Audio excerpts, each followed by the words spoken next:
Oh, I like your little Santa hat in the background. It says bah humbug on it. Wait, I love that because I'm drinking out of a mug that says that bothers me. So like, oh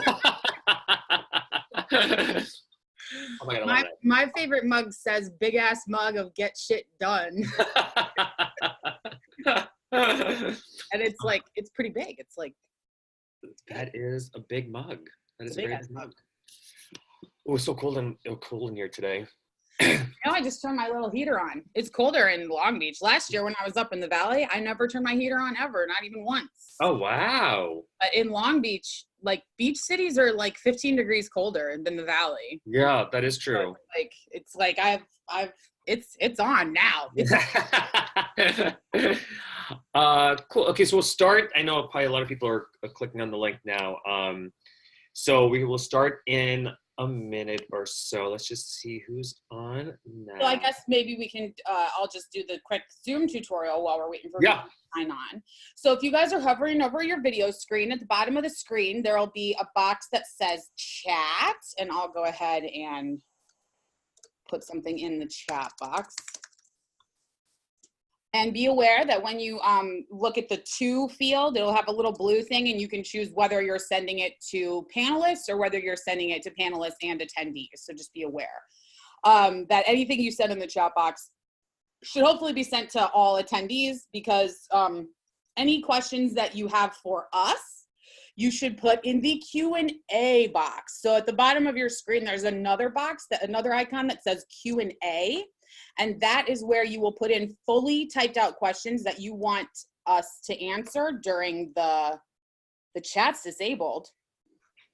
I don't even know how to disable the chat. It worked. I see your message. Yeah, but it says everybody else, it says allow attendees. Oh, wait, hold on. Wait, I think I fixed it. Of course, now everybody's messed up my Q&A box. So the chat box should be working now. I'll just finish these, get these out of here. So some of you found the Q&A box, but in the Q&A box, so that's where you'll put in fully typed out questions that you want us to answer during the Q&A portion of the webinar or at some point. If you put it in the chat box, we will not answer it. In the chat box, it just goes by too fast, so we won't be able to see and find them. So if you have questions, you must put them in the Q&A box in order for us to answer that. Yay. And just quickly, Allison, I got your present today. She sent over a lot of gourmet nuts and dried fruit. Fried fruit. That fried apricots. So Allison, thank you. That was very, very nice. Cool. So let's just dive in and get started. So, okay, cool. So I can't believe this is the end of the year already. That's insane. So we started this. This is our second year we're doing this, or the third year? We might have, this is only the second time we are official. We probably did it the year before that, but maybe just for people in the Career Writer Program. Yeah. So what we're going to talk about today is we're going to talk about some of the programs. We're going to talk about some recurring feedback. We're going to talk about just some, the contest circuit a little bit. Just overall advice that from us to you guys to help you with your marketing and your screenwriting. And everything that we were saying is stuff we've heard from executives over the years. Dorian and I used to work at production companies as well. So firsthand seeing kind of things from writers trying to get to executives. So it's going to be a lot of information today in an hour and a half. But the very first thing I want to say is, and if you get the emails, I know we send a lot of emails, that we've seen a lot of success stories recently. So I just want to go over some in the last few weeks. Because the last few weeks in particular have been really insane. Joey, shouldn't you tell them a little bit about yourself and your background for those people who don't know you yet? I used to work at Bold Films. I'm scared. Okay, yeah. Just do it. Okay, so I used to work at Bold Films. I did Drive and Whiplash. I was there when they were doing Drive. And then before that, I was reading at a lot of different companies before I was hired at Bold Films. And then me and Dorian started Roadmap about 3.5 years ago. And yeah, I mean, that's kind of me in a nutshell. There's other things too, but I hate talking about myself. So there's that. And then I'm going to do the success stories, and then Dorian's going to talk about herself. But just, again, this is just the last few weeks. If you go to our website, you could go to click on the success stories tab and see all of them. And we're going to talk about, oh, this might be a little gossipy, this one. I didn't want it to be gossipy, but I'm feeling gossipy. Okay, I'm going to talk about success stories in a moment.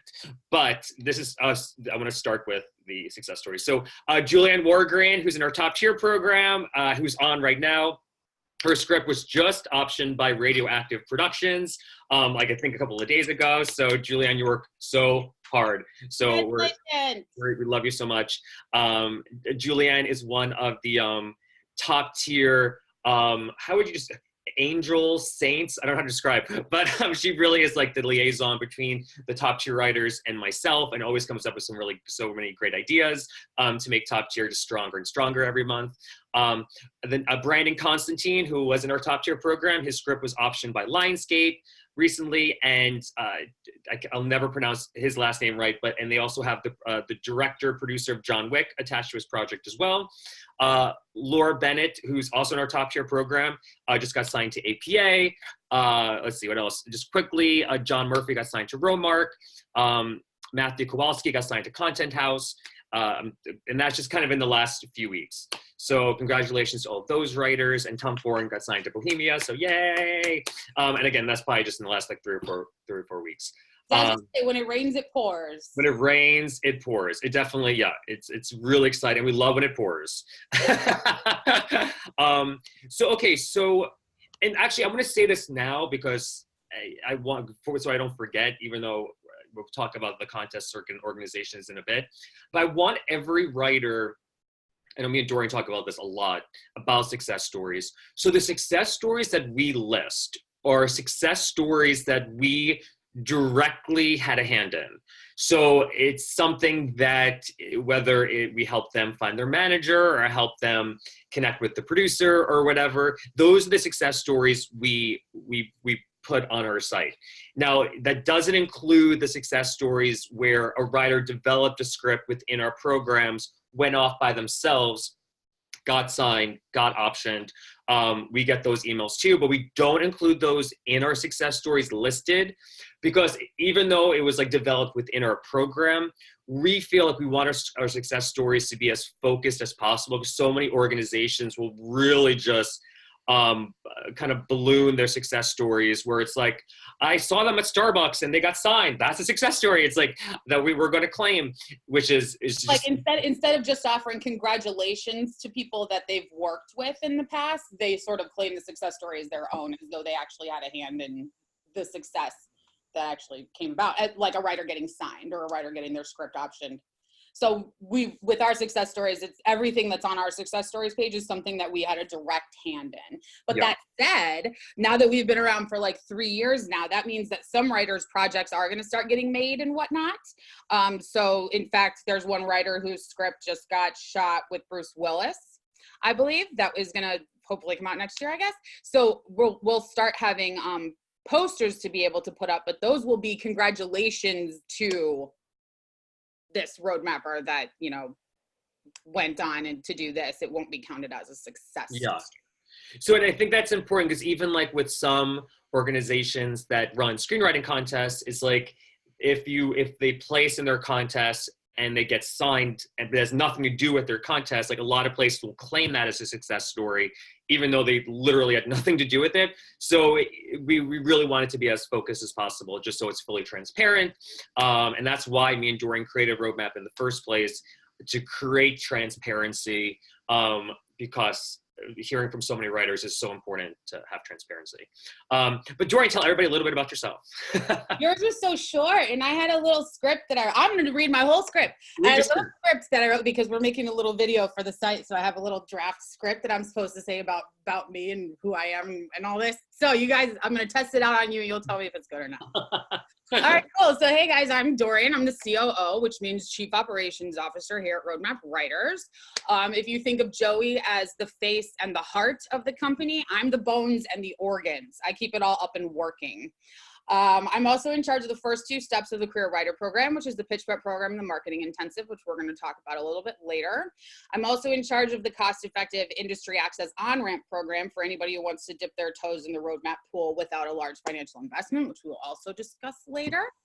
I'm originally from the South. I was born in a trailer on a small farm in rural Arkansas, and I was delivered by a witch named Georgia. She was a Wiccan midwife. And once when I was 5 years old, I vomited all over a table at Denny's all over her. So I couldn't eat scrambled eggs and water for a long time. I digress. But I've lived all over the country, from Illinois to Pennsylvania to New York and California, and all over the world, because I was a Peace Corps volunteer in West Africa for 2 years. And I also taught English in South Korea for a year and a half in my 20s. So I went to film school thinking I wanted to be a director, which is actually how I met Joey. He used to act in my student films back in the day, but I turned my eye to producing and have experience in award shows and live events, talent and comedy management, and feature film producing, as my last job before we started Roadmap was working for producer Mark Chardy, who did all those feel-good sports movies for Disney, like Miracle, The Rookie, $1 Million Arm, et cetera, et cetera. While I was there, we worked on several projects, two of which have made it to screen so far. One was called Chappaquiddick, starring Jason Clarke and Kate Mara, which I think can now be watched on Netflix. And one called The Miracle Season, starring Helen Hunt and William Hurt, with the high school volleyball team. And I'm not sure where that one can be seen, and I have not seen it, so I don't know. What I like about writers is their ability to open up whole new worlds and experiences to people who would otherwise have no window into those pockets of human existence. So my favorite genre is big futuristic sci-fi, either outer space or post-apocalyptic. I love the delicate balance and limitations of those worlds, and I enjoy the resourcefulness that characters have to tap into in order to survive, like Swiss Family Robinson, you know, marooned on a desert island. Like Lost was my favorite show ever of all time. I love that shit. You have the using coconuts and bamboo to like make a water. Like I love that shit. Like having to so I also like thinking about the enormity of the universe and how insignificant we really all are.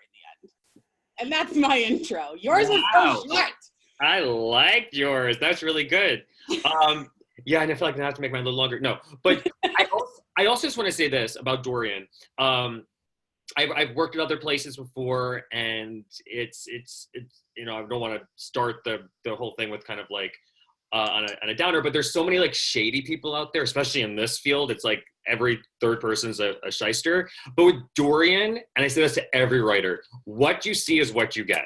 Like, you will not find a more real, authentic person than Dorian. What she says is how she's feeling. She won't beat around the bush, which I think is which I know is so refreshing to writers, because they're maybe a lot of them are used to kind of people that you can't quite read them, and they say one thing but they actually do another thing. But with Dorian, it's like you will not meet a more authentic person in this industry, and that's why so many writers just love her so much, because they feel very comfortable with her, because she's not gonna say one thing and do something else, which I think is beyond important in this field. And I will admit if I was wrong about something. If we go back and look at somebody's pitch again, and then I'm like, no, I told you to do this before, but I was wrong. That's not working right, and so let's do this. But well, thank you for that compliment, Joey. I will say that what people always say about me is that they always ask me to tell them how I really feel. Yes, which is usually the same thing. Yeah, I love. So okay, so quickly going into like Roadmap, and I know a lot of you are already familiar with Roadmap, but some of you might not be. So just Can we start with why we started Roadmap? Or can I start with why I wanted to start Roadmap? Yeah.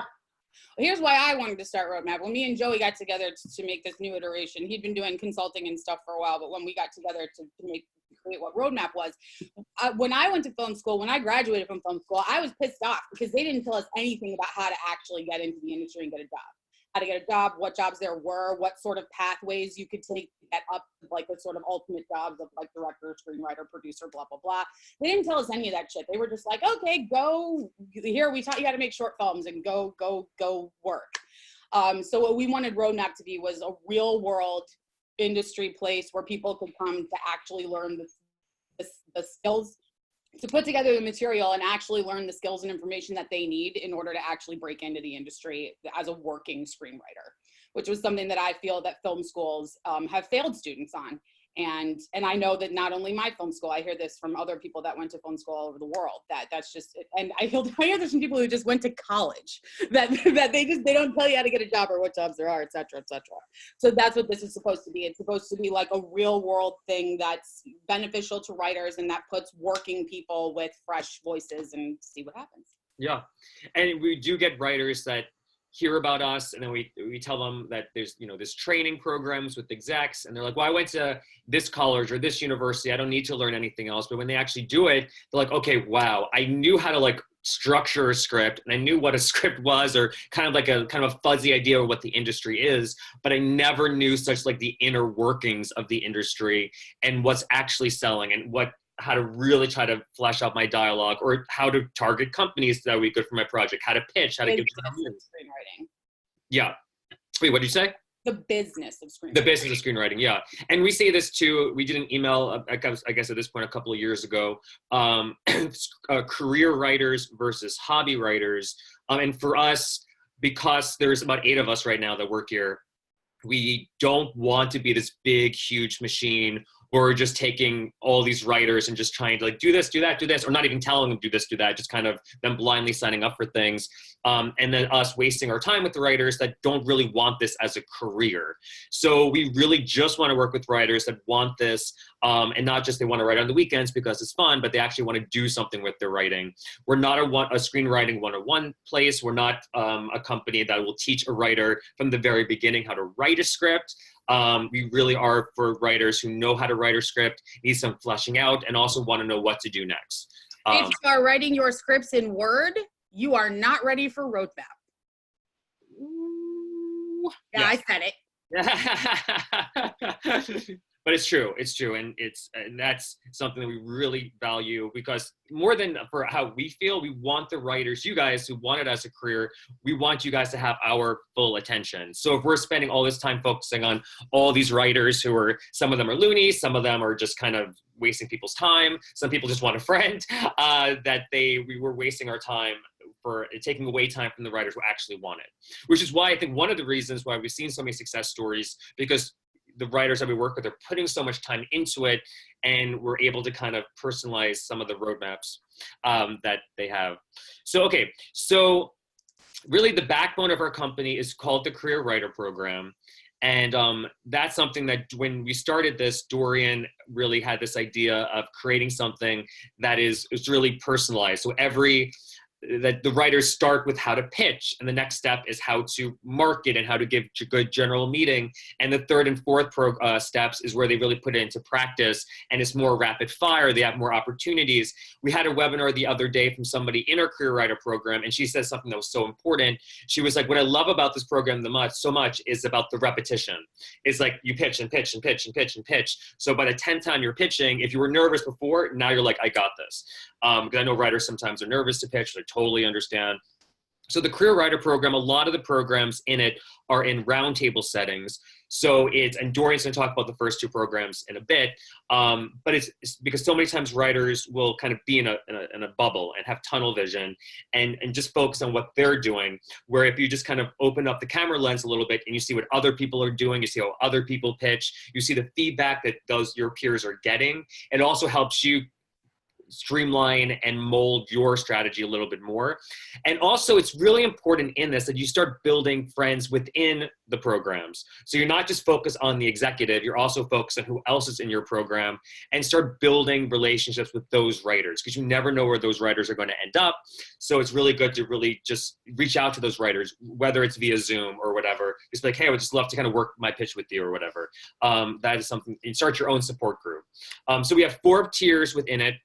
The first one is the pitch prep program. The next one is the new and improved intensive program, which has got we added a lot more programs to it. The third tier is manager track, and the 4th tier is top tier. And then Dorian, if you want to talk about pitch prep and the intensive. Sure thing. So while Joey says like that we're not, this is not the place to learn screenwriting. Like we don't teach screenwriting 101. You can go to UCLA Extension or whatever for that, or read Save the Cat or something. this is the place where you can come to learn how to pitch from scratch, from knowing zero.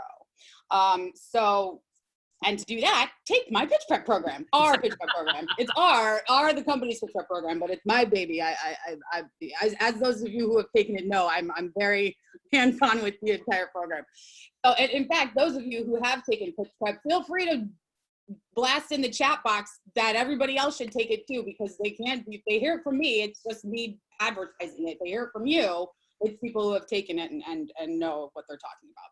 So in pitch prep, what we start with is the written pitch clinic, where we put together a watertight 2-page written pitch for your project that encapsulates everything about it, from the most simple piece of information, the title, to the most complicated piece of information, how your entire series is going to wrap up in the end. We always achieve this in two pages. Everybody always does by the end. It can be achieved, and I will show you how. And then once we do the 2-page pitch, you then we do a pitch prep webinar with Chris Deckard. He's a manager as well. He talks about verbal pitching and ways to tackle that. Then you'll do a verbal pitch prep session with our creative director, Brandon Combs, where he sort of walks you through tips and techniques for turning your written pitch into a verbal pitch. And then you'll do 2 verbal pitch roundtables with managers in the industry. I think for January, we've got Justin Ross from Bohemia. Oh, he's not a manager, he's a production executive. And then Marilyn Atlas, who's a manager producer with her own company. And that in those, you do your verbal pitch. You get 10 minutes each, and hopefully your verbal pitch is lasting around 6-7 minutes at this point. You're going to try to be getting it down to 5 minutes. And then you get feedback from them on how to streamline or truncate it or whatever.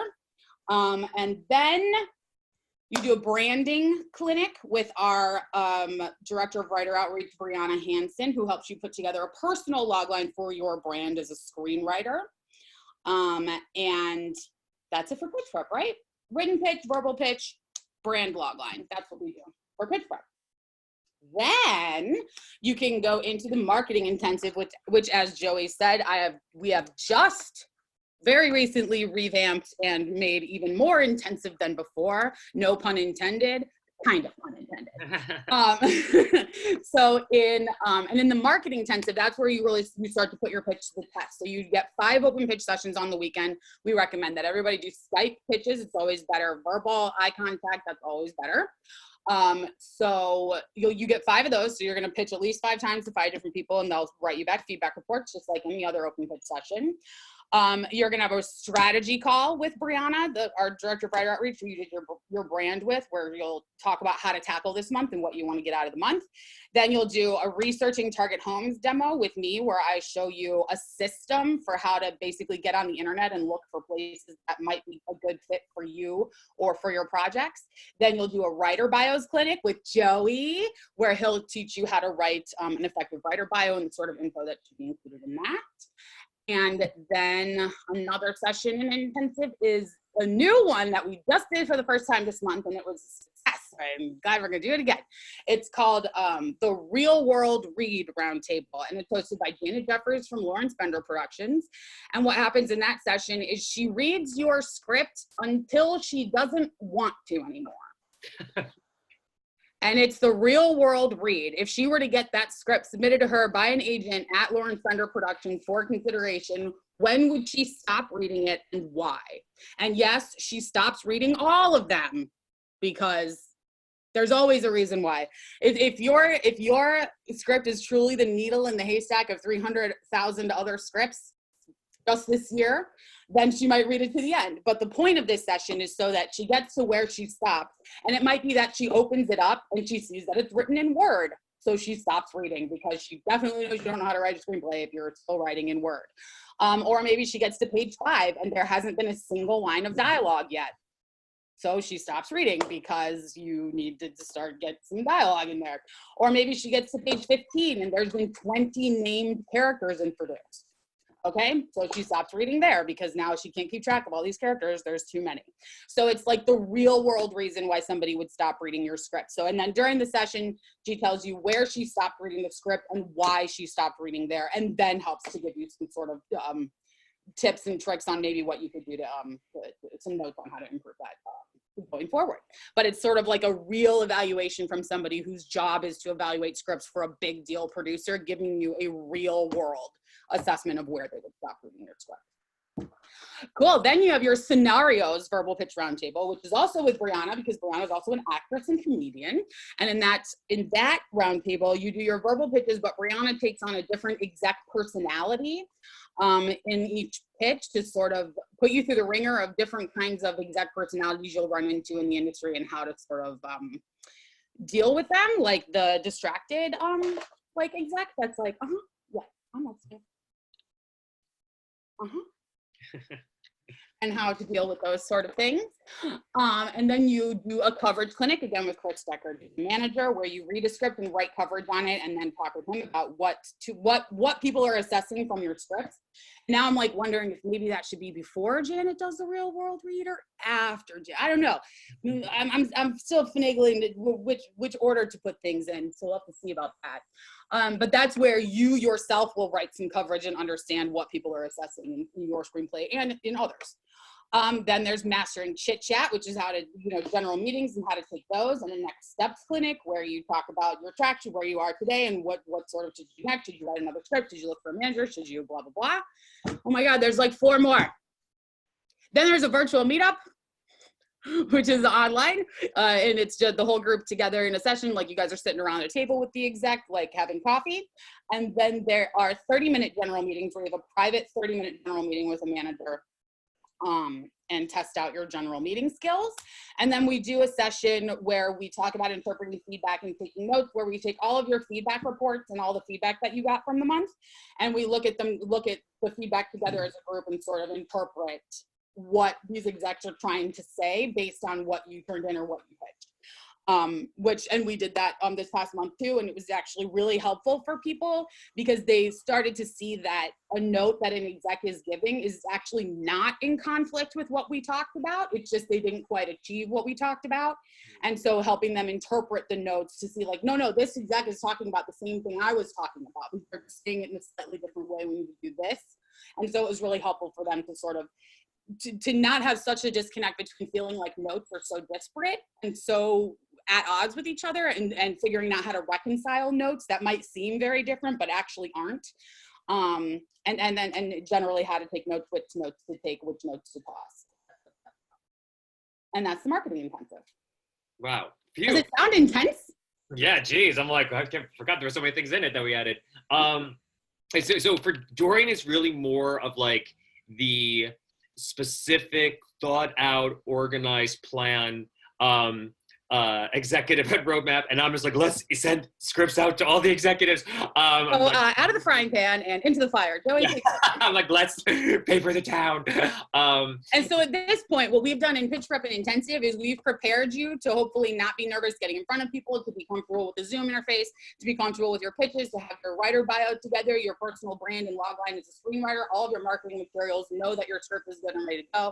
And then so for the next 2 tiers is manager track and top tier, and that's invite only. Writers that complete the first 2 tiers they don't automatically get bumped into the other ones. They have to be invited. So they have to do the program.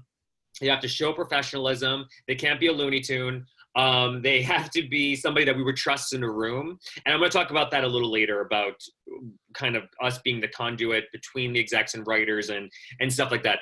But so so where Dorian does that, my job is spearheading manager track and top tier. So when you get to these tiers, there's less room for, I guess, error, we'll say. These managers are coming in with the idea, and what we say is that these are our most vetted writers. These are the writers that we would refer, that we would put them in a room with anybody.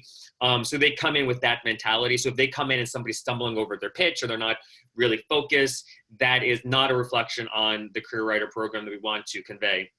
So in manager track, you get 5 roundtables with different executives. And in those roundtables, there's only 6 writers in it. So each writer gets 20 minutes to talk to the executive, to pitch their stuff, ask questions, answer questions, talk about their personal log line, which we'll talk about a little later in this webinar.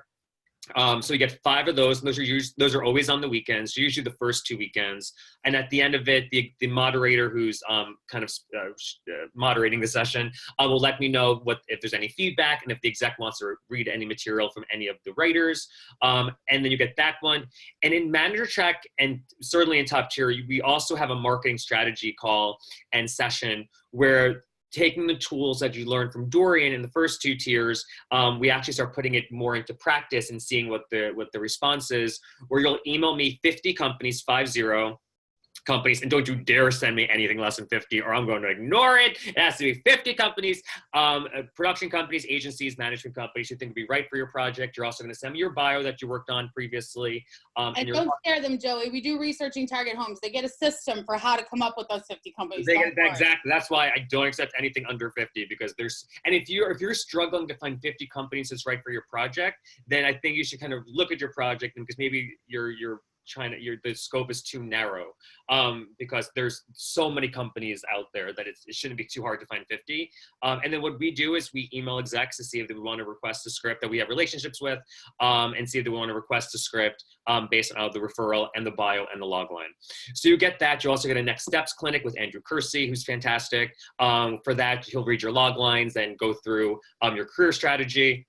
And then from there, you get into Top Tier if you're invited, and everybody in Manager Track has to complete an evaluation for, we have to read your script, hear your pitch, do an interview, and then from there you're considered for a Top Tier program. And Top Tier is bananas. Top Tier, there's so many things in it. There's roundtables where the execs read your pages beforehand, and so the sessions are more like general meetings. And you also have an incubator if you want to do that to develop a new script with an executive.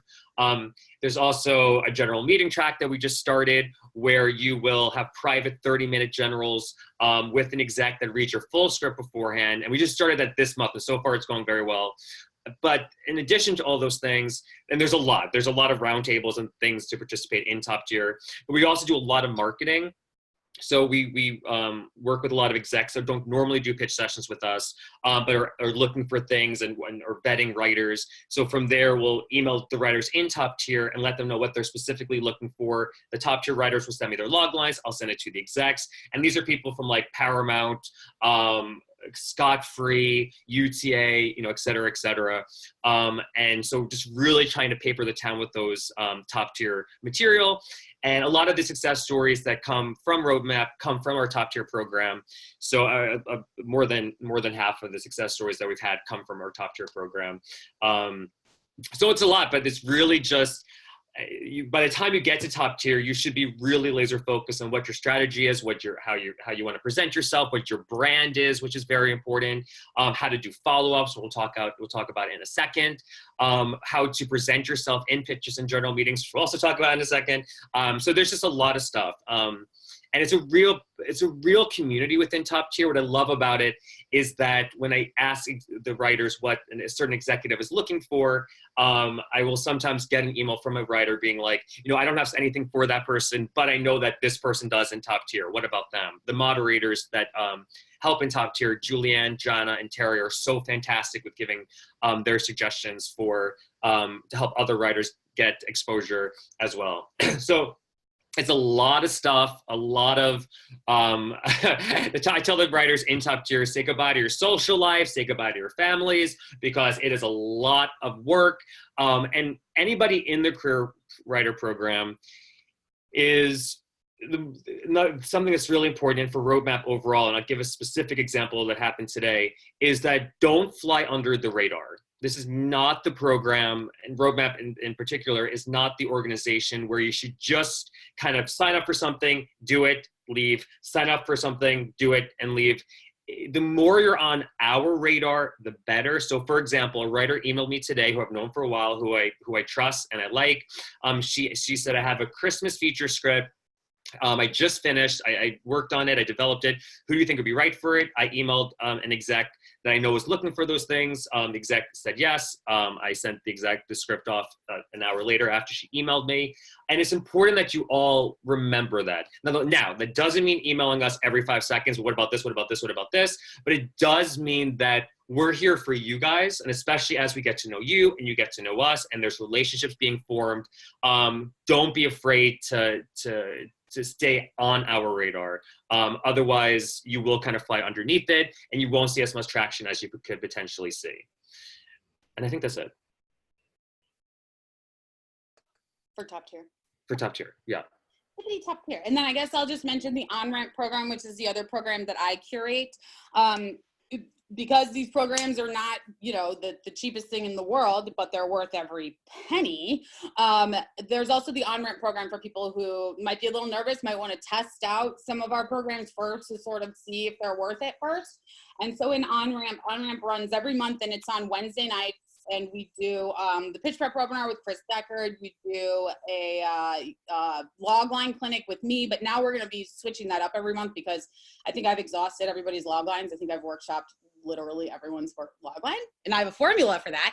So now we're going to be doing we're going to rotate that session. Sometimes it'll be logline, sometimes it'll be writer bios with Joey, sometimes it'll be branding logline with Brianna. Some people gave me some other ideas too, like a character intro session where we just work on their character intros into their script and stuff like that. So that one will kind of rotate. Then there's a elevator pitch roundtable where you get 5 minutes to pitch in a roundtable setting, and the exec will give you verbal feedback on your pitch. And then and then there's opening pages analysis with Joey on the last Wednesday of the month, where he goes through the first 3 or so pages of several writers' scripts and talks about what execs will look at and whatnot for each thing. Then you also get the Sunday webinars and an open pitch session to use on one session throughout the month. It's an insanely good deal. You can subscribe to it for $59 a month and repeat it every month because it's always different, or you can do one-off months for $79. Cool. I know we're going to talk about the consults and stuff, but I think let's maybe dive into some more like advice stuff because we have a lot to cover. So recently, yeah, it's a good time to talk about etiquette and stuff on Zoom. Yeah, too. Yeah, for sure. Do you want to start or do you want me to? Yeah, I can talk about like Zoom and whatnot. So if you do go and do one of the career writer programs, especially, but even if you guys are just doing open pitch on the weekend, especially if you're doing verbal Skype pitches, be at a desk, like sit down at a desk. When the session is, make it a priority. Execs notice if you're just walking through a park on your phone doing it, it's like you didn't make the session a priority. It feels like a throwaway to them. So if you didn't treat their time seriously, why should we treat your time seriously? So you want to make it look like you made it a priority. So be at a desk, sitting down. Don't be laying in a bed. Don't have a laptop on top of your stomach bouncing up and down while you're talking. Like sit down at a chair, at a desk, or at a table to do your session so that you look professional and like you made the session a priority. It makes them feel good, like you made it a priority for them. Again, then they might feel like, oh, I could put this person in front of other people because they make every meeting a priority. Other things about that is to not be driving or in a car at all. Again, it makes it look like you didn't make the session a priority. If you have to be in a car or whatever because you're on vacation or whatever and you really wanted to pitch this person, don't do it with video. Just do a phone pitch then, I say, because then they can't tell that you're sitting in your car and didn't make it a priority. It's just a phone call. And no walking or moving at all if your camera's on. Those are just my recommendations for that. And then Joey, whatever you were gonna say. Yeah. And I think something that what everybody should understand overall is that for anybody that could potentially help you or get your stuff in front of people or whatever, like how you show yourself to those people is how they're going to assume you're going to show yourself to execs that they could potentially refer you to. So that means like I just did an email recently to the whole mailing list and said, what is some advice? If you have, tell me something about you so I could give you some personalized advice. The emails range from, I want a manager and nothing else. Literally, that was the whole email, to something that was very thought out and very specific. It's concise, to emails that were like literally novels. And to me, it's like when I get those emails that are either way too long or emails that are completely like just so silly, that's how I'm going to assume how you treat executives as well that you potentially will work with.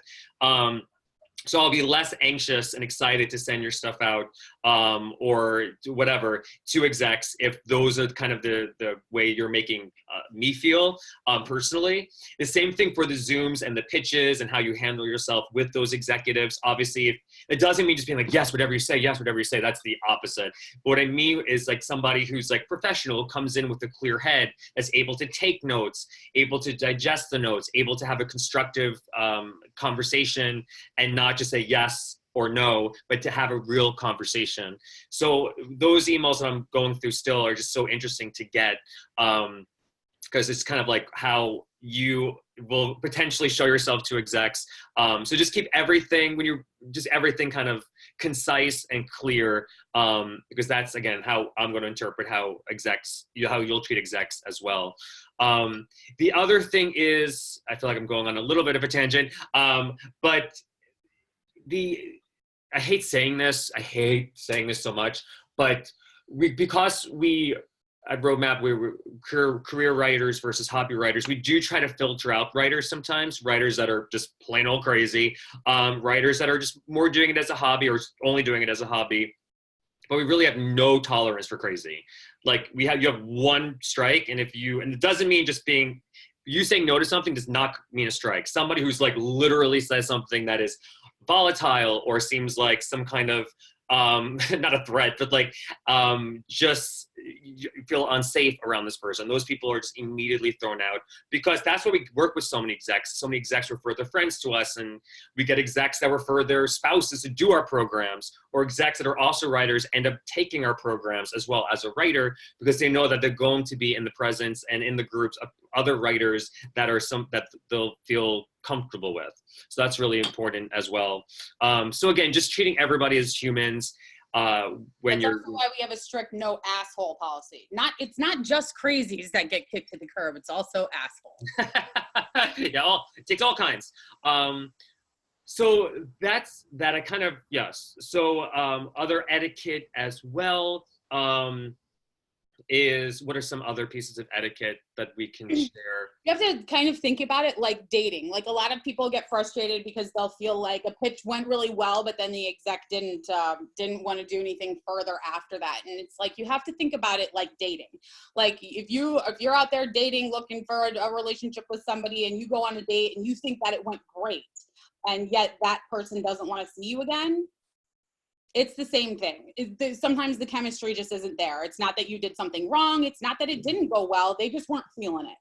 It's like, it's the same thing here. And it's just about kind of finding that needle in a haystack, that Cinderella shoe, whatever it is.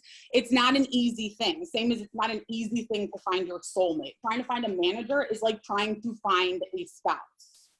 Okay? So think about how long it took you to find a spouse. It's probably going to be that hard to find a manager as well, if not harder, because you're going to be competing against a bunch of other people that they're also picking up. Yeah. And that's why when I get emails like, why won't they just read my script, or why can't they just sign me, or why can't they just pick up my script? It's like, that's a big ask. It's the same thing. I kind of flip it on its head a little bit. I'm sure you guys get inundated with screenwriting organizations. Buy this, submit to this, buy this, submit to this. And you don't submit to everything, hopefully, because you want to be really focused, and everything costs money and everything costs time. So instead not to submit, but you don't go take all of those programs, right? And spend your time going through every single one of those programs either, do you? Well, and that doesn't have time to go through and read every single script they receive either. And remember, when you're going into these meetings, I have plenty of examples, that it's so much more than just your script. it's so much more than like, I have the script I want to pitch you. It's either yes or no. And if it's a no, I'll look to somebody else. It's about building a human connection. That should be your first goal, especially when you get into the general meetings. It's like, all you want to do is just build a rapport with that executive, because if their slate might be full or they might not be looking for people at the time. But we've certainly had examples where an exec has really made a relationship with the writer and be like, you're not right for me, but let me submit you to somebody I know is looking for this. Or this isn't right for me now, but let's keep talking. Or this isn't right for me, but what else do you have that you're working on? And then they could kind of maybe potentially develop something together. That is more common than exec being like, yes, this one thing that you pitched me is exactly what I'm looking for. I have this perfect slot for it right now. So it's just remembering that when you're going in, it's just so much more than just the one project. This is a good transition to the to talking about what success story writers have in common and making fans. So this next section we'll talk about what success story writers have in common, sort of how they make it into the realm of success stories. And one of them is what Joey was just talking about. They understand that what it's about is making fans. It is not about selling the script that you are pitching right now to the person you are pitching to right now at the company where they work right now. That almost never happens, especially for first-time writers. It is, you will almost never sell the script you are pitching right now to the person you are pitching right now for the company where they're working right now. Almost never. More what'll happen is they'll like you, they'll like your writing, their company will acquire a piece of IP, they'll be looking for a writer for it, they'll say, oh, I know this great writer who writes in this sort of space, let's see their take on it. Or it'll be that 5 years from now, they're working at a different company and they have more clout now, and the genre of your script before wasn't right for the company they were at before, but now they want to bring you in to talk about it at this company because it is right for this one. Or it's that the script you guys are talking about, it's not right for them, but they like you, they like your voice, they like your writing. Let me send it to 10 of my other industry friends that might be right for. 9 times out of 10, that's how you get in. It is almost never about selling the script you are pitching right now to the person you are pitching right now for the company where they are working right now. It's way more about making a fan out of that person so that they are open to you continuing to communicate with them going forward. They're open to hearing about more projects of yours, you sending them more stuff of yours, and that they want to advocate for you. That's what you want out of your meetings, and that's what you want out of anybody that you're ever going to go meet with. And that said, other people were like you're saying, Joey, about how they're like, well, why won't they just read my script? And this is a question like, why do execs want you to have managers? Well, they want at least one layer between the writer and them. They want at least one person saying this script is worth opening. They want at least one person to say that. And that one person can be your manager. That one person can be your friend who is friends with that person. That one person can be your neighbor whose son is that person. That one person could be Joey. But they always want it to come through someone else. For legal reasons, first of all, because of unsolicited scripts, and you submitted a script about basketball and they eventually made a movie about basketball. It wasn't your movie, but you sue them anyway. That kind of thing. That's why they won't accept unsolicited submissions and they want it to come through somebody else. But more than that, they want at least one person to say this is worth opening. And that's one of the main functions of a manager, is that first layer of a person saying this is worth opening. Other things, Joey, for common things success story writers have in common? Yeah, it's a few things. First off, it's interesting when I send out the emails where it's like, oh, this writer signed or this success story happened or 93 writers signed. The idea is to hopefully inspire writers for that. But the emails I often get back is like, well, why isn't it happening for me? And this is so frustrating. What am I doing that's wrong or right that everybody else is? And I'm like, okay, you were supposed to be inspired by this versus being like frustrated by it. And you should be inspired by it because if it's happening to your peers within the organization that you're in, at least you're in the right place. You're in the right place. I would be more frustrated if I'm like, how come they're not talking about their success stories? Like, what are they hiding? Or their success stories is like, this person requested your script. Like, that's not a success story. A success story is something much more than that. At least the success stories that we mentioned.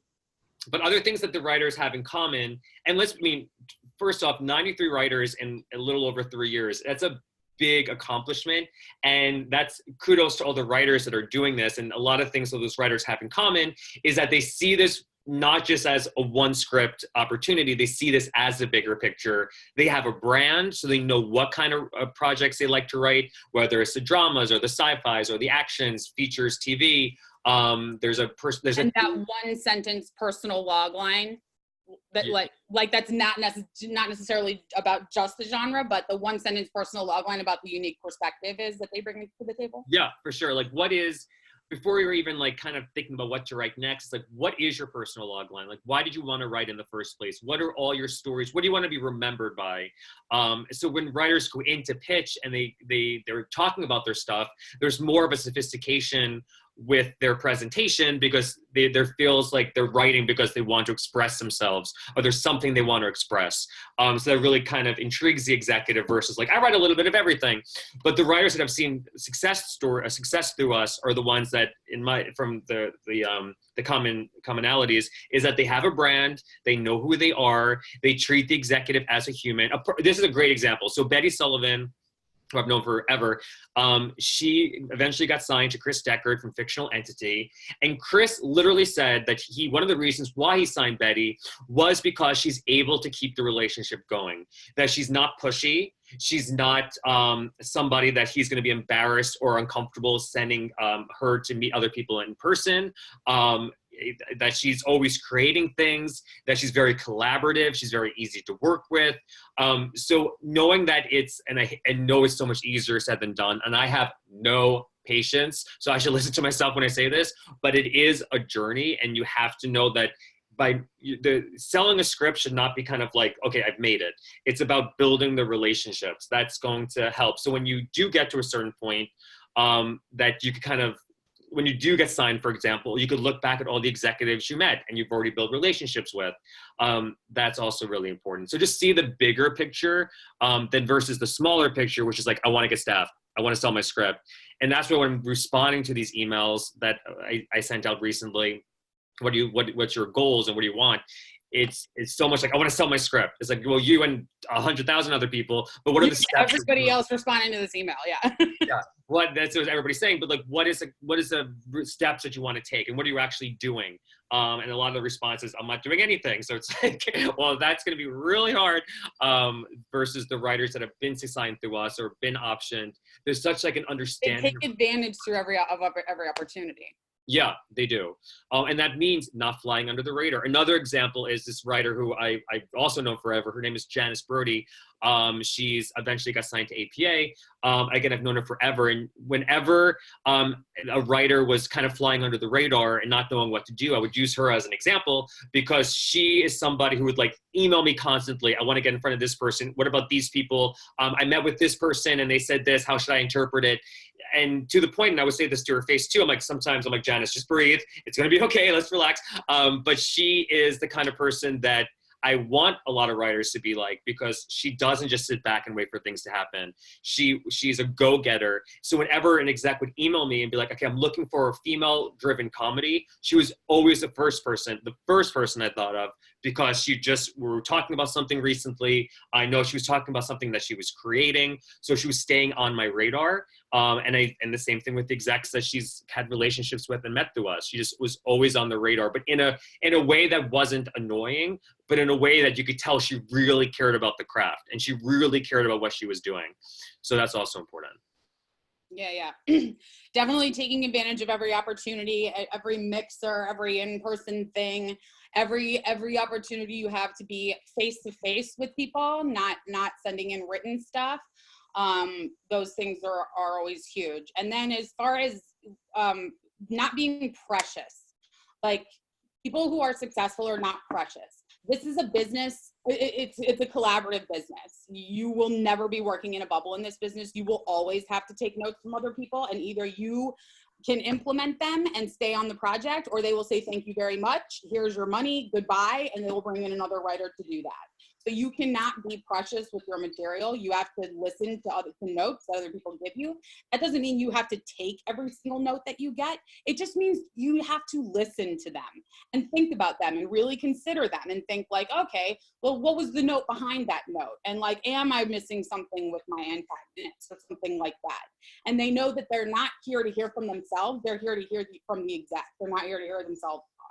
So they really listen to what the exec has to say and really take those things in. And they don't spend a lot of time arguing and defending the way that they did do it. Instead, they take in what's being told to them, and they try to think about, okay, where did I miss the mark here, or how could I make this more clear, or whatever it is, rather than arguing the point with the exec. There's no point in arguing the point. They didn't get that out of it. The note they're giving you means they didn't get that. So you have to figure out what to do to make sure they do get it. There's no point in arguing with them over it. Yeah, for sure. So don't be precious. Don't be precious. Don't be precious. I swear. Precious. And going back to Betty for a second is something that I always stood out to me with her, is that she always thought about what she can do for the executive. That doesn't mean, okay, they're going to make my script to make millions of dollars. She always said, okay, so I met with this executive. They are interested in this kind of restaurant or this kind of, or traveling. And she would always kind of think of a way to keep the relationship going by saying, what can I do for you? And to the execs, is like, wow, that's so refreshing. Somebody that actually cares about me and what I want. So that's always interesting. And that kind of goes hand in hand with follow-ups, is when you're trying to follow up with an executive and you have their contact information. First off, you should always be following up if you can, if you're allowed to, because sometimes things fall through the cracks, or sometimes they need the reminder. But again, only if you have been invited to follow up. And that means they provided you with their contact information. Not that you went online and found it, but that they provided it to you. That is an invitation to follow up and keep communicating. Sorry, go on. Yeah. It's just when you said if you have permission, and I was like, to clarify what permission means. Yeah. And if you ever do reach out to an exec, because we can't tell you, we can't force you and tie your hands up. But if you do, please don't say roadmap suggested I reach out to you. It's like, no. Because we do not suggest that. You would not suggest we it. are right now telling you we do not suggest that. Yeah. It just makes everybody look kind of wonky. It makes you look like an amateur too. Yeah. It's so, like if they want to pursue something, they're going to contact you. Or if you knew what it was about was making fans and they liked you as a person and they gave you their card or gave you their email address, that's an invitation to follow up with them and keep up with them. So it's that's what you should want out of meetings, is to get their contact info, not to sell your script. And if you don't know, or if there's somebody that you love and you know us and we know you, just ask us. Ask us if we can help. A lot of the writers from top tier, they don't live in Los Angeles. And when they come out here, we help set them up on meetings, and we go through who they met with and who they want to meet with, so we can kind of help facilitate those meetings. But in terms of follow-ups, when you do have the opportunity, the follow-up emails that you do send should not be, did you read my script? Did you read my script? Did you read my script? Did you read my script? It should be maybe 3 emails. Hey, just seeing if you read my script. The second one, I remember this note you gave me a couple of months ago. I thought it was awesome. I just implemented it in this script. By the way, I just saw a movie you guys did. It was awesome. Don't even mention your script. The third one could be like, hey, just wanted to check in one more time. Just seeing if you read my script. I'm also working on this log line. Maybe I can send this one as well. So it's about keeping the relationship going. And if by the third email you don't hear back, consider it in Hollywood no, which means they don't have the heart to say no, or they're just ghosting, which definitely happens. But keeping it more cordial and keeping it more dynamic and it shouldn't always be asking them for something. It's a good point. Like you said, I just watched your movie about this, or I just remembered this note that you gave me, or whatever. But congratulate, you just saw that they just picked up a script in the trade. That's a reason to email somebody and keep up with them. Because trust me, if you're emailing them, they know why you're emailing them. They know why you're emailing them. No matter what you say in your email, they fucking know why you're sending it. They're like, oh yeah, I have to read that script. I know I have to read that script. So don't say, have you read my script in it? Because they already know that that's what it means. They know, yeah. They know. And I know when people do it to me, I'm like, oh, you're being so sneaky, but I know what you're doing, but I appreciate it. I know I have to get to it.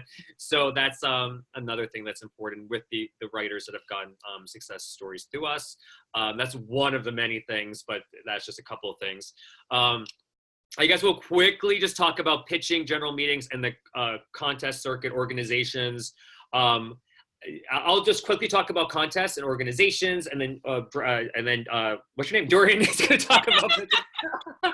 Sorry, is Okay, so for contests and organizations, that screenwriting organizations, I guess just focusing maybe at contests for now, is I actually just got an email from a writer a couple of days ago that they submitted to like literally 100 contests in the past 3 years, which is insane.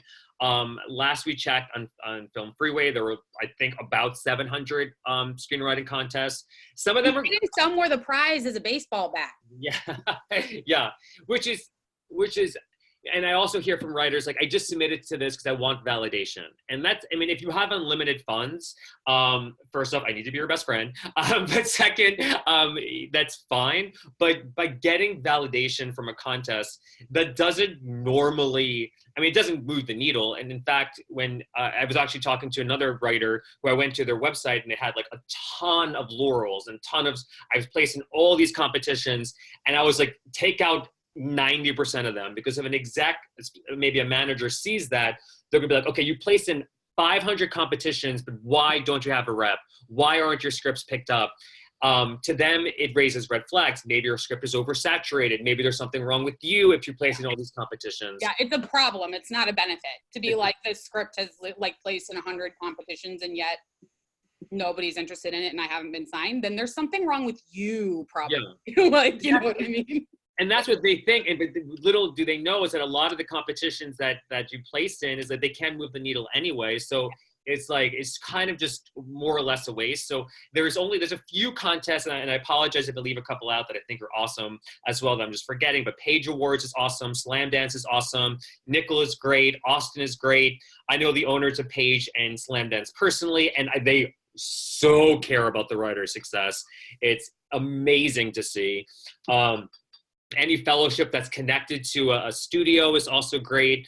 I mean, there's probably a couple more, but those are the ones that if a budget is an issue, those are the ones I would focus on. But don't worry about submitting to every contest. A lot of contests are just such a waste of money.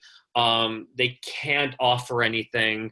They're rigged. Let's just be honest. A few of them are rigged, and they give it to and I know this firsthand, that they give this the winners so they kind of bump up some writers that are also big spenders for them, that they shouldn't have been up there in the first place, and the people that should have been are just kind of knocked off because they're newer and they don't know them. It's sad to know that, but that's the reality of it. Sometimes they just know people that work at the company. Does it happen all the time? No. Does it happen? Yes. So it's kind of, and obviously contests are so subjective that you win one contest, you won't even get a quarterfinalist in another one. So just be careful. Know who the judges are. That's a good indication. Look at the success stories. Getting a general meeting is not a success story. If that's what the grand prize winner only got last year, then that's not good. I even think that competitions where the prize is money is not really worth it. Like, unless that amount of money is going to allow you to shoot your short film, or is going to allow you to take a year off and just write and just focus on your writing career. But just winning prize money doesn't really move your screenwriting career forward. It doesn't really give you any opportunities. It doesn't really put your foot in the door. Yeah. So what's more important is meetings, guaranteed signings, trips to LA, but also who are the meetings with? Also know that, because I know for Jumpstart, meetings is a component of our prize, but it's who are the meetings with is important. Sometimes the meeting is with like the person, the administrator of the competition. Like, how is that going to help you? So like, oh, we'll meet with you while you're here too, but that's not the prize. It should be the prize, but it's not the prize. So make sure that whatever the prize is something that can actually move your career forward, because if the prize is like a baseball bat and a bottle of tequila, it's like, what is the point? There is no point in submitting to a competition. Yeah. And also look at track records. Sometimes, especially brand new competitions that haven't done it at all yet, sometimes they never come through on their prize. Yeah. And also it's so hard sometimes, because when you see some competitions, it's like 5,000 writers signed. It's like, but how many of them did you directly help with? Yeah. And it's like almost none. Usually it's Yeah, almost none. it's hard. It's very interesting. I mean, I think like Dorian was saying, look who the judges are. Like that's a very good indication because especially execs, they don't want their names associated with things that are kind of right. Yeah. And if anybody's lying about who their judges are, it'll get back to those judges and it'll. Yeah, So I remember it's true. Whoever the judges are is usually true. I Because remember I can easily get back to that person. yeah. Remember 2 years ago, somebody emailed us like, "Are you sponsoring this competition?" And they were using our name, and we're like, "What?" And we were like, no. We were not sponsoring this competition, and we're like, "Okay." So okay. Do you want to talk about pitching? Oh yeah. So pitching, I mean, I guess I'll talk about because what did Jonathan say in the questions? He said he sent a written pitch to an exec outside of Roadmap, and he told him it was a 2-pager. Can I explain the difference? There is no standard for a written form of a pitch. There is no standard. So so sometimes when people say they want you to send a pitch, sometimes they want you to send a one sheet or a 1-pager, which is literally 1 piece of paper, and we'll just give basic information and a very brief summary of the synopsis. Or what I teach in my clinic is a 2-page written pitch that has a more substantial sort of synopsis in it and includes all the bullet point info and whatnot. It is not industry standard. There is no standard. It's just a format that I find works. Like that I find it works as in it's easy for people to understand what your project is by the time they get to the end if you give them all of these pieces of information in the order I tell you to give it to them in. That said, is Issa Rae walking around with 2-page pitches, perfect 2-page pitches like that? Like, no, probably not. There is no standard. So if whoever the person said, if they said, this is a 2-pager, I want a pitch, I have no idea what they want from you. I don't know if they want a 20-page pitch document where you've got like lookbook images and you've got episode examples, like was this for a feature, was this for a TV show? So I would ask them to either give you an example of what they're looking for or to explain what exactly they want, because if you send them a 2-page pitch the way that I say to do it, it should have all the basic information that they're looking for to then ask for more information on XYZ thing. So in your case, John, that's a very specific thing, but I've actually never heard somebody refer to a 2-pager either. A 1-pager people will refer to. I've never heard somebody call something a 2-pager. They'll just call it a summary or a pitch or a written pitch or something like that. But that just depends on what they're. So I would ask that person to be more specific for what exactly they wanted you to send then, because if you did a 2-page the way that I say to do it, that should be a great jumping off point for whatever they want to do after that. So that said, with pitching, the most important thing is to get your bullet points right up top. So that's your title, your format and genre, your logline, your comps, your setting, and your about me. In getting all of that stuff like perfect and tight and choosing all of your words very carefully for what you're going to do in all of those sections, because that's the way that you set up everything that's going to come after that. The most important thing to think about is tone. Tone, tone, tone, tone. What is the tone of this project? If it opens up and on the first page, there's like 4 gory deaths right on the first page, and you're like, is this funny or scary? That's not a good thing. They need to know if this is supposed to be funny or scary. Am I reading these deaths as over the top and hilarious, or am I reading these deaths as like horrifying and frightening? Okay, so that's what I mean about tone. And so like when you're writing your logline should be who triggers struggle goal, or trigger who struggle goal, which is like when this happens, protagonist must do this in order to reach this goal. So if you were thinking about Breaking Bad, it would be when he's diagnosed with terminal cancer, a mild-mannered high school chemistry teacher breaks bad, entering the world of meth production in order to ensure his family will be taken care of financially after his death. Trigger who struggle goal. Then you want to make sure that there's at least 3 words in the logline that you specifically chose for the tone of your project. Like if your project is scary, I want 3 words in your logline that you specifically chose to give off a scary tone. Mm-hmm. Or if it's funny, I want at least 3 words in the logline that are specifically giving off a funny tone, zany, hapless, blah, blah, blah. You can usually do this with adjectives. Adjectives are a great way to get in tone, because it's not just a mansion, it's a haunted mansion. Okay, it's scary. Got it? And then it's the same thing with your comps. You can think about comps like world meets tone. It's like, it's this, and then throw in this crazy thing that makes it different and unique. So if you had, no, I can't think of any of my examples. Other than like if you had paranormal activity, like if they were, when they were pitching paranormal activity, they could have said it's poltergeist. It's a ghost movie in a house, terrorizing a family in a house, meets the Blair Witch Project, but it's in the style of found footage horror. So it's poltergeist meets the Blair Witch Project. Match those two things up, it makes my movie. There are other ways to do comps as well, where you can say it's in the vein of these two things. Like if it's a stoner comedy, it's in the vein of Superbad and Pineapple Express or something like that. But it's to help us understand the tone of how we're supposed to absorb the rest of the pitch. So the most important thing is right up top, establish the tone. You want more than that, Joey, or can I stop there? No, that's and good. If you want more on that, you can take the pitch program where I have literally a 6-hour lecture on how all this works. But don't worry, it's so fun. Everybody that's taken it, put in the chat box. It doesn't feel like 6 hours, and it's fun, and you learn a lot of things. Yeah, 6 hours. Jeez, that's long. Well, I split it into 2 sessions now. So now there's the orientation, but again, the orientation is 3 hours, and then the first one is 3 hours. Yeah. And then full information, and you'll walk out of it like.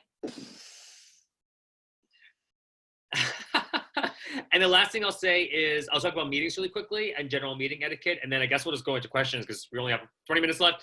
So I help a lot of facilitating general meetings between writers and execs, especially when top tier writers come out here or for contests that we do, just setting up a lot of meetings. And the main thing is going in with no agenda, going in not ready to like just spend the whole time pitching. Like go in and just be a human first, a writer second, and a producer 10th. Some of the execs you meet with, for example, me and Dorian know this exec very well. His name's John Shepard. He's a VP of development at New Republic. They did Rocket Man in 1917. And he meets a lot of our writers, and it could be a 1-hour meeting, and like 5 minutes is talking about a script. The rest is talking about where they're from and where they like to travel and what they're, anything besides screenwriting. It just helps the executive have some escapism from the day.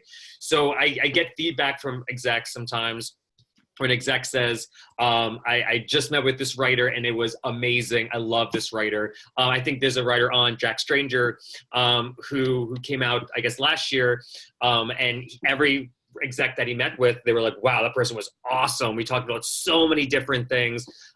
In reverse, I've gotten some feedback, not for him, reverse, where an exec says, that was a tough one. That was a little tough because the writer went in and they were ready to answer all the questions politely, but they treated it more like an interview versus like, tell me about yourself. Oh, I love this movie. What's your favorite movie? Like just talking about anything, keeping the conversation going, versus like the exec just thinking about their next question because they know you're not going to ask a question.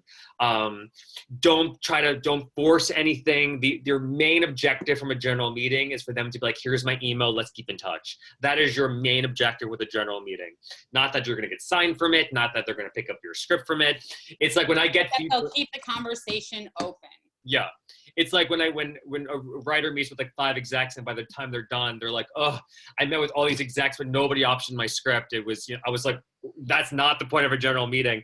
How many emails did you get? Keep the conversation going. When a writer says that, it's clear that the scope of what they want is so small that they're not seeing the bigger picture and they're not being like, okay, let's keep the conversation going. She didn't option it then, but what about in a year or 2 years or 3 months? You never know. So that's something that's for general meetings is so important to remember. It's just making a human connection. That should be your only focus in it. That's it. Be human first. Be human first. Yeah. Again, it's like dating. Like, don't be weird and don't be thirsty, and you'll be fine. And be yourself, and you'll be fine. Yeah. Yeah, and the execs that you meet with, they want to build a relationship. They're not being forced to meet anybody. Trust me, they have enough on their plate that if they didn't want to meet somebody, they wouldn't. They know. Yeah. So just keep that in mind as well. And yeah, I guess just want to answer some questions. Yeah, so I'll ask this one to you because I can't think of one, but have we had any British writers signed or optioned yet? We have had Aussies, but how about Brits, Joey? I guess I would love, yeah, we have had some British writers. I'm Some, like, some of them I've never heard them speak, so I'm not sure where they're from. yeah, I guess that's true too. It's like, we don't really, Sometimes I don't really know where they're from. Yeah. yeah, there's a few. I'm just getting to the success story page now. But from outside of the US, yes. Outside of the US and in different time zones, yes. So Australians, Italy, Francesca, or is she in Canada now? Well, she was in Italy. She was in Italy, yeah. But I mean, a lot are from outside LA. A lot from Australia, New Zealand, Canada for sure. I would say that for the British, I think that we're trying to break in more into for British writers and stuff. The issue with them is the time zone issue. Is the problem that it's literally like right on the other side. So it's like all the times that are convenient here are inconvenient there. So it's hard for a lot of British people to do our programs. We have had people that get up in the middle of the night to do stuff because they're that committed to it.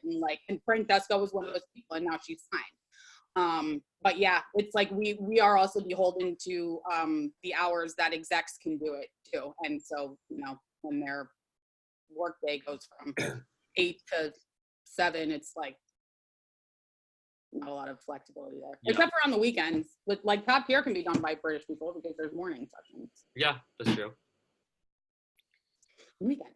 And Erica asked how often we run the marketing intensive. We aim to run it every month as long as there are enough registrants, because like with a lot of group programs, especially with pitch prep and intensive, it's important that there's a good group of people in it because you learn so much from your peers. It's not just the time that you have with the exec, it's watching your peers with the exec too, watching them pitch, hearing about their pages and notes on their pages. That you learn a lot from that too. So we like to have at least a good group every time, which is why we would never run it if there was like one person in it, not even two. There's got to be at least 3 to run it. And so far we've always been able to. But I'd like to have 5. because you just learn so much more when there's 5, like when you're learning from everybody else. But yes, yeah. we aim to run it every month. And now that I've made it even more intensive, I'm hoping it's very good. John asked about, he's doing on-ramp from the East Coast. It's tough having them so late. Can we consider earlier time slots? Again, it's just about when the execs get out of work. And I guess somebody could do the writer bio session. You might be able to do at 4 o'clock or something, like earlier when we rotate that. Like the session that we host, we might be able to do earlier. But with the other ones, it's a matter of us waiting until you get to work. And also for the writers that live in other time zones besides LA, I would first off, I totally get it. Sometimes when I'm on the East Coast moderating sessions, I'm like, okay, stay up, Joey, stay up, don't fall asleep. It would be a bad luck. But also if you live outside of Los Angeles, I would try to get used to being on your A game outside of normal hours that you may be used to, because you might have a lot of Skype meetings that are at 9 o'clock, and if you have to get used to it because they're not going to work around your schedule. A lot of times you have to work around their schedule. Yeah, that's absolutely true. They're not going to work around your schedule. That is 100% true. Yeah. But we will do everything that we can to try and make it convenient for everybody. Oh, you're gonna have a field day with this one. What, is it unusual to be offered a free entry, and why is that done? Yeah. Like a free entry into like a competition? I mean, I think somebody might offer you a free entry into their competition, like if they liked you as personally, or if you were in like a writers group and they thought like if they gave you a free entry, you might tell your writers group about it. Maybe they're feeling charitable and they say, oh, we give away 10 free entries. I don't know. Maybe they thought you were cute and they want to, yeah, I don't know. Sometimes an organization will get free entries or do free competitions to try to build their email list. Free competitions in general, because we do free competitions sometimes. I thought she just meant offered like a code for a free entry into a competition. Yeah, I don't know. that they thought you were cute. But the reason that people would run free competitions that are free for everyone are to find new voices. Like we run free competitions sometimes. Yeah, it's to build our email list, get to know a bunch of new writers all at one time, get a bunch of different writers' scripts read at one time so that we can sort of conglomerate a pile of like, ooh, these 50 people were like good, so that we find more writers to sort of focus our efforts on. Like that's why we do free competitions sometimes. Right? Are there other reasons to do free competitions? Nope. I think that. But the other thing about free shit that's what I was getting at. Yeah. Yeah. Is that people never take advantage of free stuff. So it's like whenever we give away something for free, people are like, oh, it's like a free Apple Watch. So they don't take advantage of it. And I've actually heard writers say that, like when we've offered like week-long free programs for partnerships we're doing with like the tracking board or something like that. And like people will say, oh yeah, I got the email about that, but it was free. So I thought it was bullshit. And that's why we don't do shit for free. But it's like, at this point, it's like whenever Joey always wants to do free stuff. He's like, let's do everything for free. I'm like, we have 7 employees and health insurance to pay. Like, we cannot do everything for free. But then I usually say like, let's charge $10 for it, because if you even charge $10, they will at least watch it or at least participate. But if you charge nothing, they'll assume it's bullshit and worthless, and that it's just it's just a sales call or whatever. But like because that's what I would assume too. Like we just offered like a week-long program with Seattle Film Fest that was like free for like people that participated in it. But I'm sure that people think it's like, you know, like the timeshare thing, like, oh, get a free vacation to Aruba, but you have to sit in these fucking timeshare meetings for half of it. Like, no, that's when we offer free stuff, it's good shit. It's just, we're not charging for it. It's not a gimmick to get you to sign up for something else. It's so that we can get to know you, so that you can get to see what our programs are like and get to know some of our execs, and hopefully shit happens. We have plenty of writers on our success stories list that never spent a dime with us. Mm-hmm. Plenty of writers on that list have never spent a dime. So it's not, with us, for us, it's not about that. For us, it's about finding the talented people. Because if you're talented, like if you can write, like, and you've got a great voice and a great portfolio and your shit is all there, we can get you signed like the next day if we get you right in front of the right person. So it's a matter of getting all that stuff together and then just getting in front of the right person. But this all started from free entries. So, okay, I'll give this to you, Joey. Jerry says, could you go into more about how to deal with being discouraged? I at least find that immensely immersing myself into actually writing does help, but lately not helping much. So anything more how to deal with that would be very helpful. Well, one thing that I would say is that Jerry has not gone through the career writer program, so you haven't done everything that you can to try and see success. I'll throw that out there first, but coping mechanisms. Yeah, I mean, a couple of things. One is that I feel like, and it's the same thing I'm getting emails about for like advice. It's like, I've done everything. It's like, well, have you done this? I'm not, and when, by the way, I'm not saying like, did you sign up for this? Did you sign up for this? Did you sign up for this? It's like, have you been to LA if you don't live out to LA? Have you tried this? Have you tried this? And if they say no to any of them, that's okay. Then you haven't tried everything. You just tried everything that you know that is available or that you're comfortable doing. So it's just like stepping. You have to get outside your comfort zone. Yeah, that's another thing about people that are successful. Yeah. And just thinking about like what else, and like a perfect example is like a writer who me and Dorian are obsessed with, Jackie Brown. She was with us for a while, and she was ready to throw in the towel. And she was like, okay, I've been out to LA, I'm from New Zealand. I have a day job, I have kids, I have a husband. Like I can't just drop everything and come to LA all the time. But she always went into meetings with a positive attitude, even though she was discouraged, and she was kind of more or less ready to throw in the towel. And now she's signed to CAA and 3 Arts, and she's crushing it. So it's just, you never know how. Pilot getting picked up too. Yeah, but we can't say where yet. I didn't say where or what the pilot was. Yeah, but it is, and it was very exciting. But yeah, and also like, being discouraged is part of it. And like, if you're feeling discouraged and you don't want to write, then don't spend 3 days not even thinking about writing and enjoy your life and do something else. Go have an experience.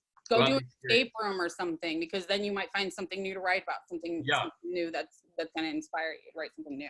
Yeah, write something new for sure. Because that, again, that's another thing. It's like, if you're not seeing success, if you're not finding the right people, write something new. Like, quit rewriting something to death and write something else that might be more marketable or more, and it's like, keep creating.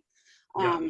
But you can't just like get discouraged. I was just telling Joey earlier, I'm like, well, just tell him, Joey, it's just like looking for your spouse. It's like, you can't get mad at your friends just because they all got married before you. And then I'm like, wait a minute. No, people do get mad at their friends just because they all got married before them. It's unreasonable and unrealistic, but people do get mad about that. So I guess it's not.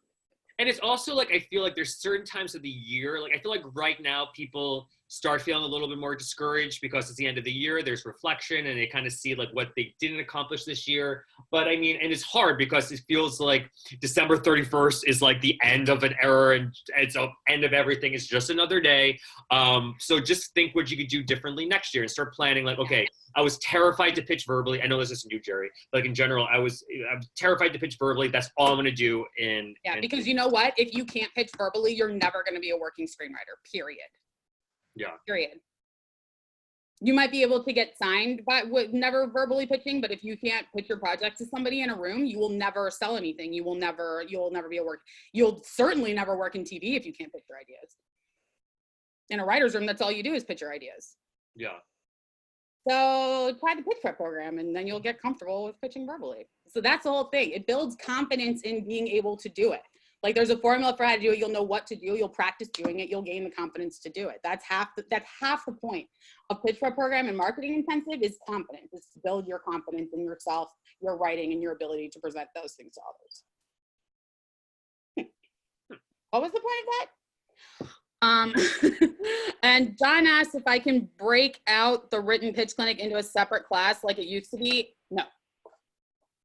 Because it's full with people doing the whole program. So, and I don't have the bandwidth to do two, because it's literally three. It's every Sunday. It's like just teaching the orientation, the lecture, and then going over the pitches. So, no, I'm sorry. However, if you have done it before and you've heard my lecture and gone through the process before, I do private consultations on people's just written pitches, but you have to have gone through it before, because if you haven't gone through the whole thing on at least one pitch, there is no point in me consulting on your written pitch. There's too much for me. So you need to at least hear the lecture first. So I do private consultations for people who have gone through the pitch prep program before, but it's tough love. You got to do it, man. There's a reason it is set up that way. It's because it works. So yeah, tough love. No, you have to do the whole thing. Don asked, roadmap contests, are they listed on the website or do we publish them as they come? I guess that's just for our competitions, because we only post our competitions on our website. And yeah, there's in the nav at the top, there's a competitions one, and they're posted up there whenever. Jorge is the one that's in charge of our competitions. And so whenever he gets them going, it goes up on the site, and then he does a mailer, I think. I'm not sure what your question is, Don. But yes, we put up our competitions as we do them. Yeah, I think as we put them, yeah. So, and Jane says, talk to us. Hi, Jane, by the way. Talk to us about why the execs like to participate with Roadmap and which things they particularly like to participate in. Oh, this is something I think you were going to say about middleman. About why. So, this kind of what Dorian was saying before is like, if an exec wants to find material or they're looking for new voices, which a lot of them are, it's like they're not going to just a lot of times be like, hey, I'm looking on Twitter, I'm looking for things, email me. It's just going to open up a can of worms, even though I know a manager that does, Lee, for the Nickel people, but who's amazing. I love him. But I feel like there needs to be some kind of middle person to create some vetting. There's a lot of execs will come to us from word of mouth. I will sometimes ask execs that we love, like Janet Jeffries, who we trust explicitly, and say, do you know any other execs that you would refer to us? And then from there, we most likely will refer an exec to us that or from writers, their lists, their company lists. There might be a new company on there that we don't know somebody at yet. So Joey will go and see if he knows somebody who knows somebody there, and then we'll try to make a contact that way. Yeah, again, it's all about referral. It's all about having that person in between that can be that one layer of saying, okay, this is worth opening, or this person is worth talking to. Yeah. I mean, like 99% of the execs we work with are referred to us by another exec that we already work with. Yeah. So it's same thing. Like referrals are so important for writers to meet execs. The same thing for execs to also refer execs. And which programs they like to participate in the most. Usually, a lot of execs like to do top tier, or just to dip a toe and try to do open pitch at first. It's just the easiest to explain. It's the easiest for them to kind of wrap their head around it. And then from there, depending on the kind of how they did, we'll kind of maybe do a multi-week class. But I do suggest a lot of the writers to do top tier, especially if they're newer to us, doing top tier first or doing open pitch, depending on who they're referred by and where they work. And then beyond that, it really is just like the exec's personality and what they like doing. Like Zach Allard likes teaching prose. So he teaches like a prose class, and Andrew Kersey likes talking about, what people should do next. So he always teaches the next steps clinic. So it's really just, Yeah. And also like, I would joke around with like filtering out a fraction, a small percentage of writers that are loony. I mean, don't get me wrong, execs are not exempt from that as well. If an exec is, as Dorian eloquently put it, an asshole, or if they're loony toony, like they are out. So it's not just for writers; it's for execs too. Like we want everybody to feel comfortable. Yeah. So. And that's that. If an exec is ever nuts or rude or like an asshole to you, not just like they're rough with their notes, but they're like rude or whatever, like definitely let us know, like especially with a consultation where we're not there, so we have no way of knowing if this exec spent 45 minutes talking about their recent breakup and not about your script unless you tell us that. Yeah. So you have to tell us that, and that's the only way that we find that stuff out, and that's when we kick execs to the curb too, like either because they're not respecting our writers, or they're not respecting the formats, or they're always rescheduling stuff or whatever it is. So you guys always feel free to be communicative with us about bad experiences that you have with execs. I mean, good experiences too, but also bad experiences, because otherwise we have no way of knowing. And you won't hurt our feelings too. Like that's why Julianne, who works in top tier, and some of the writers are kind of don't want to express like maybe some kind of frustration. So Julianne has been great to kind of be like the sounding board, but like we need to know. Okay. But you also have to understand that just because one person complains about somebody, that doesn't mean that automatically that exec is gone. What we do is we look at all of their other feedback forms. What have other writers said about this person? And like, for example, this happened not too long ago where like a few people complained about somebody, but then we went and looked at like a bunch, like 10 times the number of other writers that had worked with them who all had very positive experiences. So we were like, okay, so this is just a bad personality match. This isn't actually that this exec is like being a dick or blah, blah, blah. So like, just be aware of that as well. We want to hear all of your complaints, but we don't, just because one person complains about an exec doesn't mean we put them to the curb. They've usually got to, it has to be either that complaint was super credible and really bad, or that there were a couple of complaints, or, yeah, there's usually got to be a couple. There's got to be a couple, especially if the exec has a bunch of positive feedback otherwise. And then we might try to like talk to the exec, like, hey, you seem to have kind of fallen off your game lately. Like we used to get a lot of great feedback, like what's going on. So, yeah. But just be aware that sometimes it's just not a personality match, or sometimes the exec is just having a bad day and we go with the overall feeling about it and not just one person's recommendation. So no one person can totally torch somebody else unless it's something really bad and then they're gone. Keith, what was it like when you first started Roadmap Writers? How did you work with executives when you were completely new and unproved versus now 3 years later? Well, it wasn't completely unproven. Joe had been working in the consulting space for a long time before that, so he had a lot of execs that he already knew.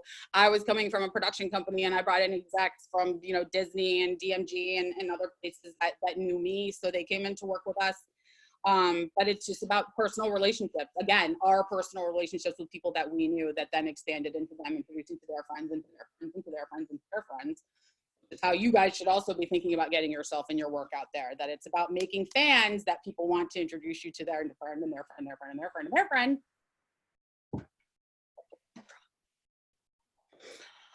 But I would say that it definitely was harder earlier on. It was harder to get higher level people because we had to build up a reputation too.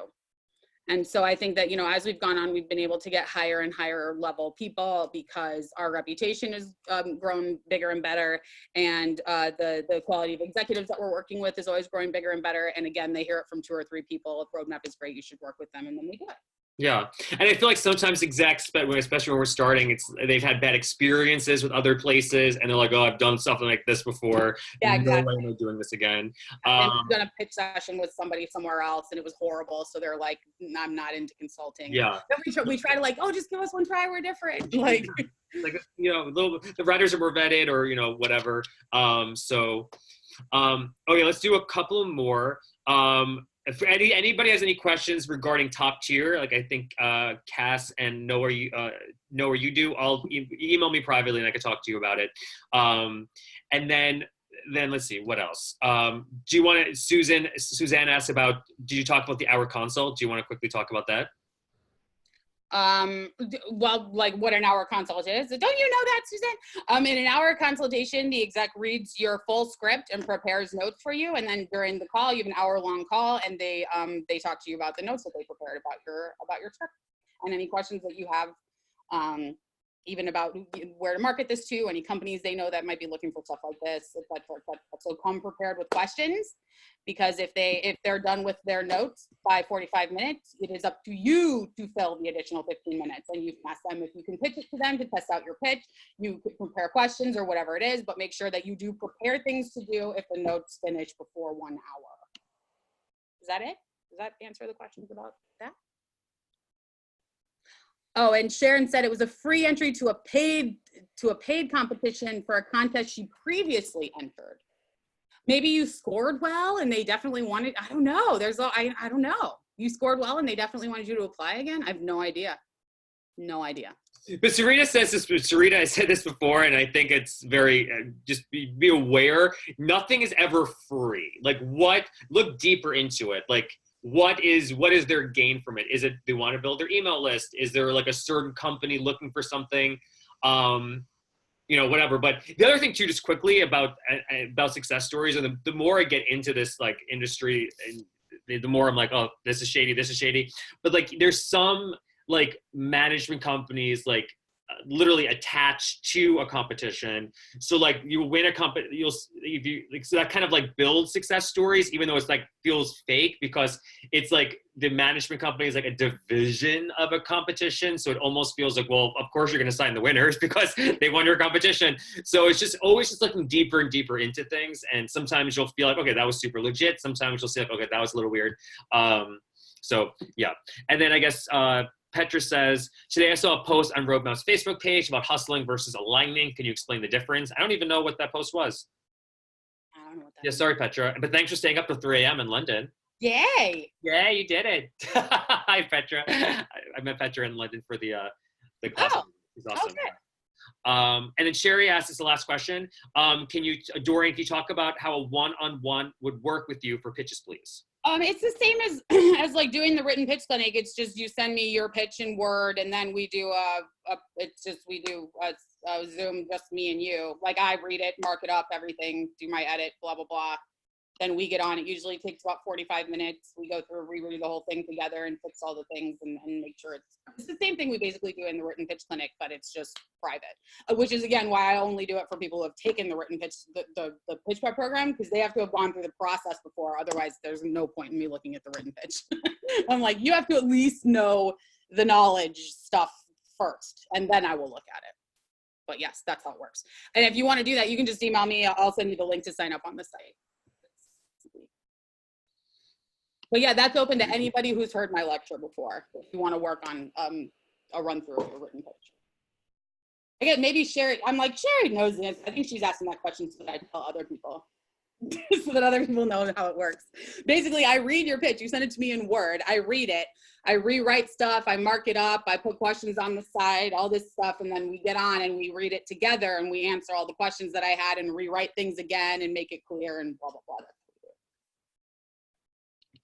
Yay, is that it? Did we do it? We did it. Well, thank you, everybody. I can't believe this is like 2 more weeks of the year. I know the year went by so fast. Yeah, so fast. Like ridiculously fast. Cool, everybody. I guess that's it. We'll talk soon. Talk to you guys soon. Bye.